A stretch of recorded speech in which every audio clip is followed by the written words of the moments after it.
Hi friends, Michelle here. Today we're reading a Reddit story that honestly hit me in the friggin' gut. This one isn't just about petty drama or about Reddit chaos. It's about grief, memory, and what happens when love and insecurity just collide. So let's get into it. The post of this Reddit story is, am I the asshole for ignoring my wife for throwing away my late wife's videotapes? I'm writing this because I don't know what to do. I have a daughter with my late wife. Her name is Eleanor. Her birthday is coming up in 2 weeks and she's turning 18. So right away, just from reading that little snippet, it sounds pretty heavy with the love, the loss, and an 18-year promise. And when somebody starts a story with, I don't know what to do, you can already feel that emotional exhaustion, that heavy emotions that he is feeling. And it seems like he's not angry, he's hurt, and he's lost. So let's get back to it. Background, me and my late wife, Chloe, has been dating since college. We got older and ended up getting married. And after our wedding, she shared the news with me that she was pregnant. And I was excited that we were expecting our first child. Since it was our first child, we bought a video camera and made little tapes and snippets of our whole pregnancy. Wholesome things, such as us just joking around and having lunch or talking to our unborn child through the camera. We made a promise to only show Eleanor the tapes until her 18th birthday. Okay, that right there, that shows the priceless value of these tapes. So this wasn't just a box full of tapes, it was a time capsule, a priceless treasure. It's the kind of memory that a parent or someone holds on to when they want their child or they want their loved one to feel the love that was lost too soon, because they will never get to see that person again. So this it's just a priceless treasure. So let's get back to it. So fast forward 2 years after her birth, Chloe passed away due to a drunk driver crashing into her car as she was coming home from her mother's house. I was devastated of her passing and went into a deep depression and having to raise our 2-year-old daughter by myself. Already, I can see this is layered with grief. Losing your partner and becoming a single parent just overnight like that right there changes your nervous system forever. You don't just move on from that. You build around that. Okay, let's get back to it. My friends tried to get me to go out and to start back dating, but every time I did, I felt like I was betraying her. That line right there, I felt like I was betraying her. That right there is called grief guilt. When someone dies young, your brain doesn't just file it under the past, they're gone, let's move on. It feels like unfinished love, like you're cheating on a ghost if you even smile again in another person's direction. And that is perfectly normal with this kind of trauma. And that right there is just trauma trying to find permission to just live again, to love again, to move forward. Let's get back to it. Years later, when Eleanor was 13, I met Wendy. We met at a gathering for my sister's birthday and we instantly hit it off. She didn't mind that I had a daughter because she had 2 kids of herself and just went through a divorce. 2 years after we got married, now back to the present. Okay, so it sounds like he did eventually let someone in, and that tells me that he's capable of healing. He's not just frozen in time. He's doing what healthy grieving people do. They build a new chapter while honoring or trying to honor the old one. That's normal, that's healthy. Let's get back to it. Eleanor, 18th birthday is coming up, and I kept all of the tapes for me to show her. Mind you, her mother died when she was just 2 years old, so Eleanor doesn't remember her touch or her voice. That detail right there, that she doesn't remember her voice or her touch, that just gets me, especially as a mother. Because for kids to lose a parent so young, voice, touch is everything. It's proof that love existed before memory. So those tapes were the bridge between the past and her identity. Let's get to it. I was excited to show her the tapes, and a week ago I was talking to Wendy about it, and I noticed her expression going from happy to looking a bit uncomfortable. Wendy would always get uncomfortable when I talked about my late wife. I don't say things like, why can't you be like Chloe? Or Chloe was supposed to be my first love. But I talk about her in a way to give my daughter a mental picture of how her mother was like. And that right there is actually, that's healthy. He's integrating his past into his present. He's saying we can talk about her without threatening what we have together, because we do have something together and it is beautiful as well. But Wendy's body language, the discomfort that she showed, that's jealousy right there that's mixed with her own insecurity. Wendy has this energy saying that I can never be her. And the truth is, she's right. She'll never be Chloe. But that doesn't mean that she's unloved by him. It just means that she's different. She's a different person. And different isn't bad. It's just different. And that's okay. Let's get back to it. Wendy has always talked to me about Chloe and how it made her sad that she can never be like Chloe. Chloe was a model, then started working on her fashion career. And that, don't get me wrong, she was a really beautiful woman. While Wendy has 2 kids in college and not in the best shape, due to her words. I love both women how they are, and I've never had a preference, but I feel like Wendy's gaining some jealousy towards Chloe. I told Wendy that I love her just the way she is, and she broke down crying. So right there we have insecurity plus comparison, which those two, they can be such a dangerous mix. This is when reassurance stops working on that person. You can say all of the things. You can say, I love you 100 million times. You can say you're the most beautiful woman in the world 1,000,000 times. But when someone's self-image about their self is built on comparison, your love, it can't fill that hole. Let's get back to it. The next day after the incident, she came up to me and she apologized for the way that she acted last night. I told her that it was okay and it's good that she felt comfortable to share her feelings. And I gave her a tight hug and a kiss on the forehead. She asked to see where the tapes were at, and I showed her the box of videotapes of my late wife in my closet. When I read that line right there, my stomach, it just dropped, because that's the moment right there. That's the setup moment. She wasn't ready emotionally to see those tapes as memories. She saw them as competition. And what he did is he handed her that box, trusting her completely. That showed how much he trusted her and how much he loves her. Let's get back into it. Things were going fine until yesterday morning. I was looking for the tapes because I wanted to put them in a prettier box for my daughter. And when I went to go find them, the box wasn't in my closet. I looked everywhere to the point that I walked downstairs to see my wife lying on the couch watching TV. I asked her about the box and she told me she threw it away with a neutral expression. You can literally feel the air leave the room in that sentence, in that moment. The neutral expression, thrown away, the only videos of his late wife and their child's mother. That's a lot. That's a lot. My heart dropped and I asked her, what did you mean? And she told me that I talk about her too much and that I need to move on with my life. So she threw them away as a head start. That right there, that's not a head start. That's emotional violence. That's taking someone's grief and turning it into punishment. And the phrase move on, people use it like it's compassion, like they're trying to do something to help someone else. But that was not compassion, that was control. What she really meant in that sentence was that your grief, it makes me uncomfortable, so I'm just gonna go ahead and erase it so we can just try to power through it and just move forward. That's a dangerous line right there. Let's turn back. I was fuming with anger. Of course you were, because not only did she throw away what I had left of her, she threw away my daughter's big surprise. We quickly got into an argument and she noticed how angry I was, so she started apologizing. It got to the point that I started crying and I locked myself in our bedroom, and I don't blame you. Because that right there, that's not just sadness, that's all of the emotions at once, including shock. He's not crying about lost tapes. He's crying because his trust, it just got obliterated. And that right there, that's grief all over again. And that's what we call secondary loss.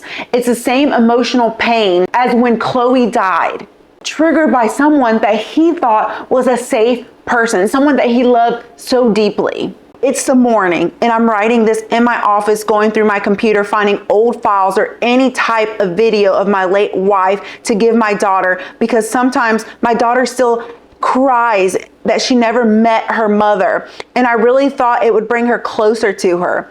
I've been ignoring my wife for the past day, and she's been texting me nonstop about how sorry she is, but I really just can't look at her right now. It's getting to the point that our mutual friends are texting me to accept her apology and to get over it, since Chloe died over 10 years ago. But I'm trying to ignore them all because they have never had someone so close to them die. And that right there, that's all of them invalidating him. And that is so common when it comes to grief. People think that just grief that just has this expiration date, like it's some kind of milk or something like that. But 10 years, 20 years, 50 years, it does not matter. When you lose someone you love, especially someone like the love of your life, that wound, it doesn't just vanish because years have gone by. What it does, it just changes form.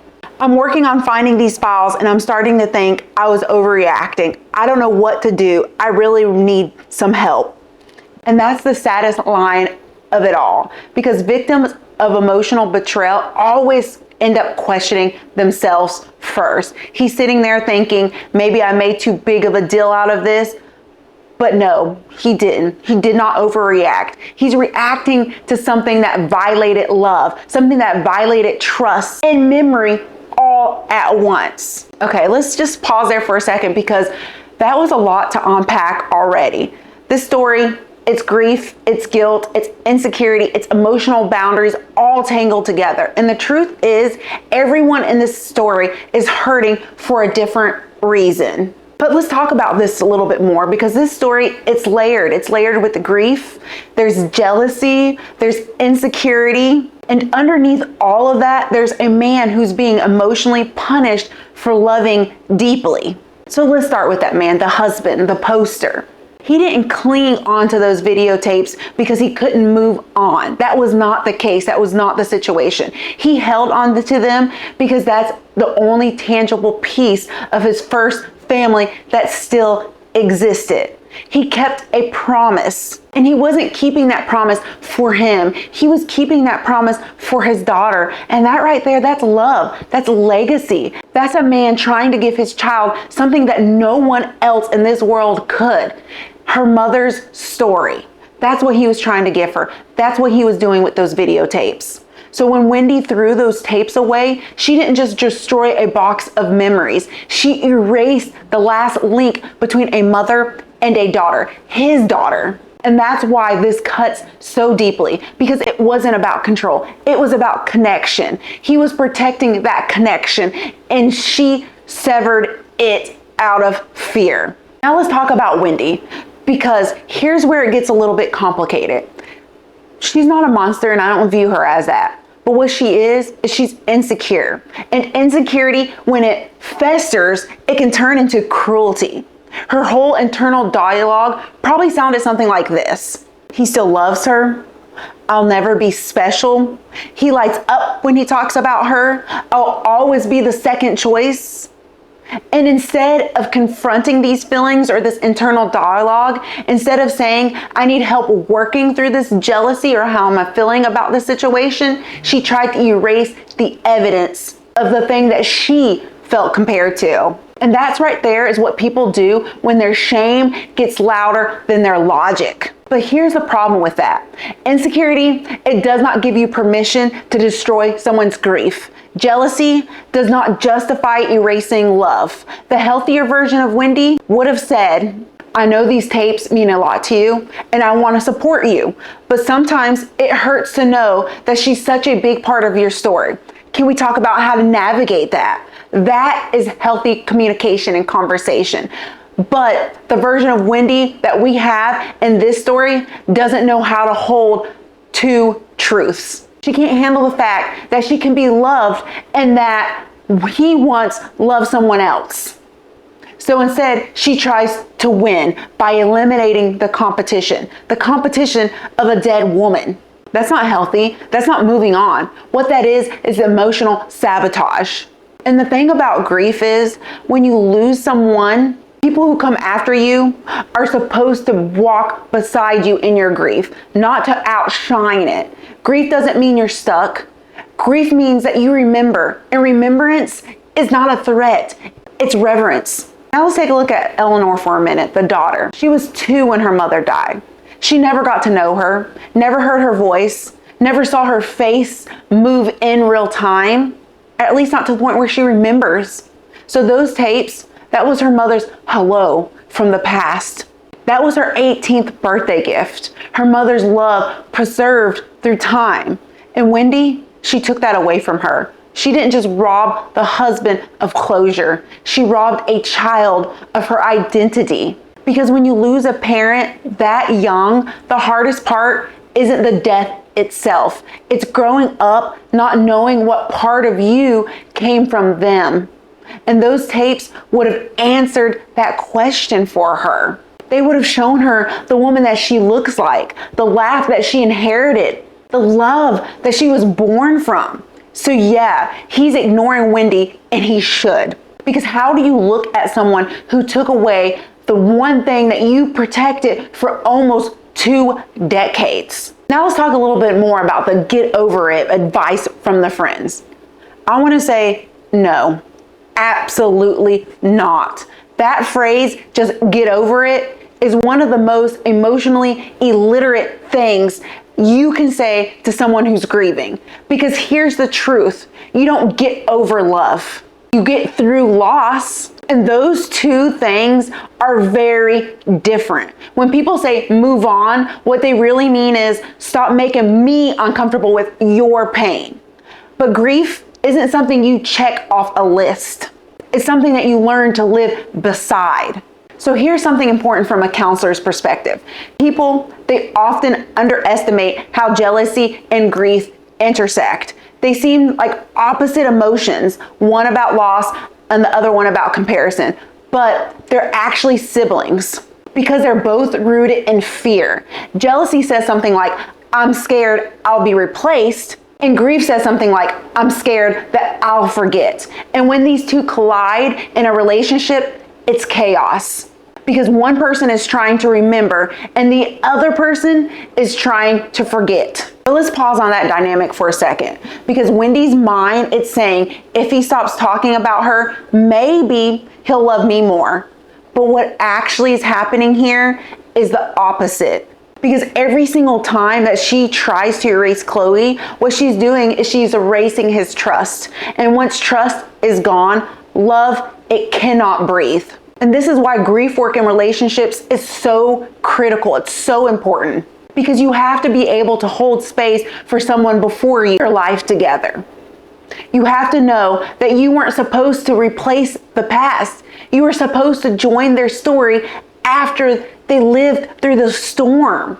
And that takes emotional maturity. It really does. So let's talk about what he's doing now, the ignoring her part. Because some people will say that's petty, but I want you to hear this. What he's doing is he's trying to regulate himself. He's protecting himself from more emotional harm. Because if he tries to talk to her right now, he's not ready to do it in a calm manner. And when betrayal meets grief, the only safe response at first is distance. So that's what he's doing. He's trying to survive by not communicating. And honestly, right now, there's nothing to communicate until she acknowledges the full magnitude of what she did. And an I'm sorry, that's not gonna cut it. Not in this situation. And 100 I'm sorries, that's not gonna cut it either. Not in this situation. Because this wasn't just impulse, it was deliberate. She thought about it. She walked to the trash can. She made the choice. That's a boundary crossing that you can't just apologize your way out of. Now, I can already hear some people asking, is there a way to forgive this? And the counselor part of me says that maybe there is a way that this can be forgiven. But the human part of me says, I don't know if it could. I don't know if I could. Because forgiveness, it doesn't mean pretending that it didn't matter. It means acknowledging how deeply it did and still choosing to let go of the poison. But that right there, it takes time. And right now, this man isn't ready to forgive. He is still bleeding. He is still hurting. He is still raging. He is still feeling all of the emotion. So let's go a little bit deeper here into what the story reveals psychologically about how grief can trigger comparison and how emotional insecurity shows up as destruction, and why moving on is one of the most understood phrases in modern relationships. So let's sit with what this story actually teaches us, because underneath the grief and the betrayal, this is a story about what happens when love becomes competition instead of compassion. When someone says you need to move on, what they usually mean is that your grief reminds me of my own insecurity. And that's exactly what happened here. Wendy wasn't at war with Chloe. She was at war with her own reflection. So Chloe, for Wendy, represented everything that Wendy feared she wasn't anymore. She represented young, she represented beauty, she represented the fact that she was chosen first. And instead of healing that fear, she tried to control it. But control, it never heals insecurity. It just hides it behind destructive choices. And the truth is that you cannot love someone's present if you're trying to erase their past. They go together. You can't compete with a memory, and you shouldn't even try to compete with it, because memory doesn't still love, it deepens it. When a person has lost someone, the goal isn't to replace what was lost. The goal is to become a new chapter in a book that will always have earlier pages. Chloe's always going to be part of his story. So healthy love, it says, I can honor what came before me without feeling smaller because of it. Now let's get back to the husband for a second. Because he's there, he's sitting in his office, he's searching through his computer, he's trying to figure out any digital trace of his late wife. That visual right there, that's so heartbreaking in motion. That's a man that's desperately trying to rebuild something that cannot be rebuilt. And the saddest part is that he's doing it alone. Again, he already did this once when he lost Chloe. And now he's doing it again because of Wendy. And that right there is why his silence isn't cruel. It's protective. He's grieving the loss of safety. And people, they often think that betrayal is about sex or about lies, but sometimes betrayal is about carelessness with what someone holds scarce. It's when you break something that mattered more than you understood. And that right there is exactly what Wendy did. She didn't just cross a line, she bulldozed through it. And now she's realizing too late that sorry doesn't unthrow that box of videotapes away. And here's where I want to shift into the counselor lens for a moment. When I work with couples navigating blended families or relationships after loss, I always say that you have to make space for ghosts. And what I mean by that is that you have to acknowledge the person who came before. You have to honor the fact that they existed, that they mattered, that their memory still lives on in your partner's heart. And you don't have to compete with the ghost, but you do have to coexist with it. Because that right there, that's emotional maturity. That's the ability to stand beside someone's grief without making it about your own insecurity. So what should happen next for this family is that first, Eleanor, she deserves honesty. She deserves to know what happened. And she deserves this not to use it as a weapon against Wendy, but as a part of her story. That transparency gives her agency in her own grief. And the second thing is, Wendy needs to do some serious internal work. She has to unpack why she equated remembrance with rejection. Because until she faces that wound, she'll keep destroying anything that threatens her sense of being enough. And that right there is not a marriage problem. That's a self-worth problem. That's a Wendy's problem. And third, the husband needs support. He needs therapy, he needs grief counseling, he needs community, because this reopened that original trauma for him. He's not just mourning lost tapes here. He's reliving the day that he lost Chloe. So from a therapeutic standpoint, what he's experiencing is called secondary loss. It's when something in your present reactivates pain from the past. And that pain can feel just as sharp as the original loss. And that right there is why his reaction is so intense, because emotionally, he's back at square one. Now, could this marriage recover? Like I said, maybe, but only if Wendy stops trying to control grief and starts learning to sit with discomfort. Grief isn't a threat to love. Discomfort isn't danger.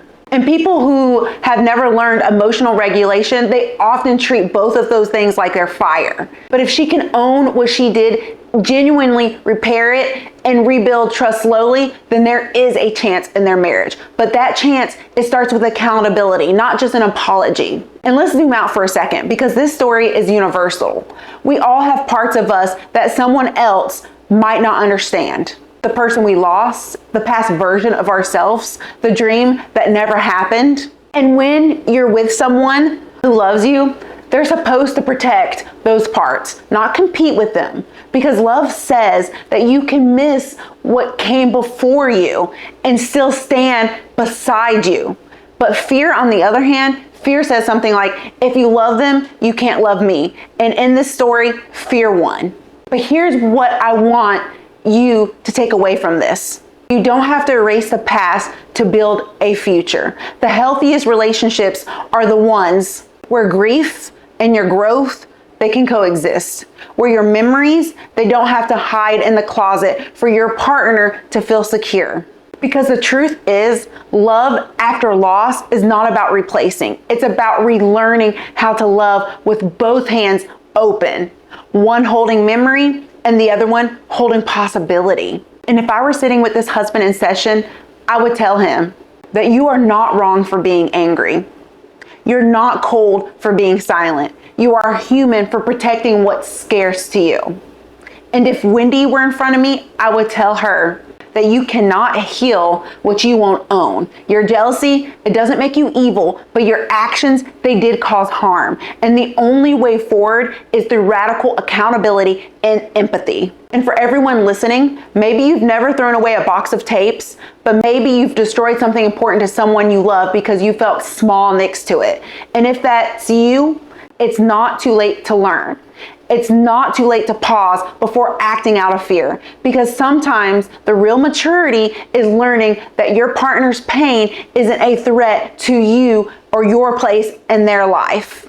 And to those who've lost someone, don't ever let anyone make you feel guilty for remembering. You are allowed to talk about them. You are allowed to love again and still carry them in your heart. Because love, it does not have a quota. What love does is it expands. So when people sit here and they tell you to move on, you can tell them, I am not moving on. I'm moving forward with them still being a part of me. Because that right there is what real healing sounds like. And that's where I'll leave this one. Because honestly, this story isn't about a box of tapes. It's about how fragile memory is and how important it is to love people in a way that doesn't erase history. So if this resonated with you, take a breath and maybe text someone you love and tell them that you see them, that you love them, all of them, that you love their past, you love their present, and everything in between.